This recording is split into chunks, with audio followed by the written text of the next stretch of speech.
untuk menyeimbangkan pemikiran, kemudian emosinya, untuk menyeimbangkan juga ke pengetahuan tentang fitrah seksualitasnya. Semoga ayah dan ibu yang ada di rumah yang diberikan anugerah anak laki-laki juga turut mencari Parents hebat, mempersiapkan generasi sehat akal, sehat mental. Assalamualaikum ayah bunda, apa kabarnya yang ada di rumah? Sudah memiliki rancangan kurikulum apa untuk mendidik anak-anak kita yang ada di rumah? Nah, ada kurikulumnya loh bun dalam mendidik anak, karena kita adalah madrasatul ula, yaitu ibu. Keluarga adalah lembaga pendidikan pertama untuk anaknya, maka kita seharusnya sudah merancang kurikulumnya. Hari ini kita akan berdiskusi kurikulum tentang bagaimana cara mengajarkan fitrah seksual anak laki-laki kita. Mengajarkan fitrah seksual bun itu sudah dimulai sejak lahir, bukan ketika anak itu sudah umur sekian, umur SD, umur SMP, bukan. Ternyata sudah dimulai dari sejak lahir. Jangan sampai anak-anak kita di masa dewasanya mereka tidak mengetahui gendernya apa, atau bahkan ingin berubah gender, mungkin begitu. Naudzubillah min dzalik, jangan sampai ya bun. Maka kita siapkan kurikulumnya. Nah, hari ini bun, kita akan mendiskusikan program-program apa yang harus kita lakukan untuk anak-anak kita dalam mengenalkan fitrah seksual anak laki-laki. Dimulai dari kelahiran. Ini bun, yang pertama yaitu usia 0 sampai 2 tahun. 0 sampai 2 tahun ini letaknya kedekatan anak laki-laki dengan ibunya yang sangat dekat, yaitu saat ibu menyusui, dalam proses menyusui. Kelekatan ini gunanya adalah untuk membangun emosi ibu dengan anak.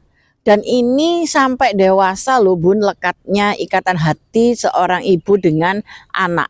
Di situ juga dikenal, anak-anak akan mengenal fitrah seksualitasnya. Nah, kemudian masuk bun, yang kedua di usia 3 sampai 6 tahun. 3 sampai 6 tahun ini anak laki-laki harus dekat dengan ayah dan ibunya untuk merasakan keseimbangan emosional ayah dan ibunya. Jadi tidak boleh diambil satu peran anak laki-laki ini dengan ibunya. Nah, jadi harus dua-duanya. Kemudian masuk bun, yang ketiga di usia 7 hingga 10 tahun.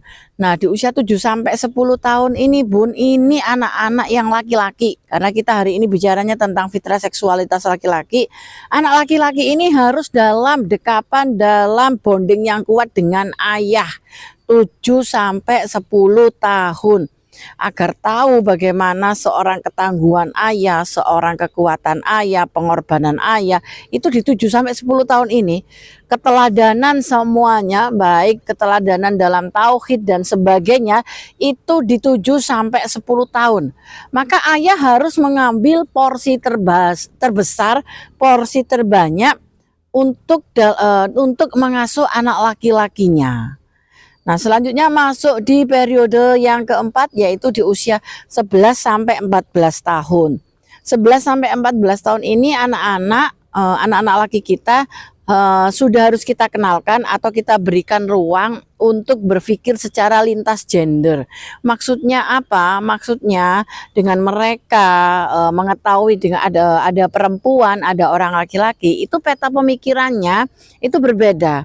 Sehingga ketika mereka di sekolah mengenal ada teman-teman perempuan, itu tujuannya adalah untuk mengetahui itu, bahwa kita laki-laki dan perempuan itu memiliki cara berpikir yang berbeda, memiliki cara emosi yang berbeda.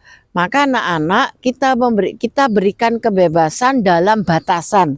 Kita berikan kebebasan dalam batasan yang laki-laki boleh bergaul dengan perempuan.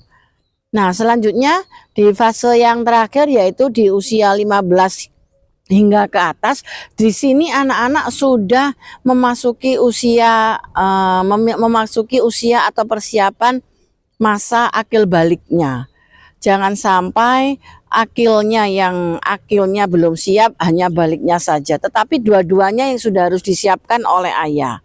Nah, ayah memegang peranan terbesar dimulai diawali dan diakhiri dengan ketauhidan. Disinilah kunci agar anak-anak kita selamat dan anak-anak kita mengetahui perannya fitrah seksualitasnya sebagai laki-laki. Karena mereka kelak akan menjadi qawam, akan menjadi pemimpin untuk istri, untuk anak, dan untuk keluarganya.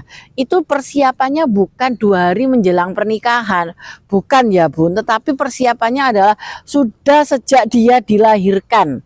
Melalui fase-fase inilah orang tua, ayah dan ibu mengambil peranan penting untuk menyeimbangkan pemikiran, kemudian emosinya, untuk menyeimbangkan juga ke pengetahuan tentang fitrah seksualitasnya. Semoga ayah dan ibu yang ada di rumah yang diberikan anugerah anak laki-laki juga turut mencari pengetahuan, mencari ilmu pengasuhan tentang anak laki-laki. Karena anak laki-laki juga tidak hanya membutuhkan makan dan minum saja, apalagi hanya jajan, tetapi mereka juga membutuhkan ilmu tentang kelelakian. Dan di siapa guru-guru terbaiknya? Ayah dan ibu. Selamat membersamai anak laki-laki agar anak-anak laki kita menjadi anak laki-laki yang sesungguhnya. Semoga bermanfaat ayah bunda. Salam parents hebat.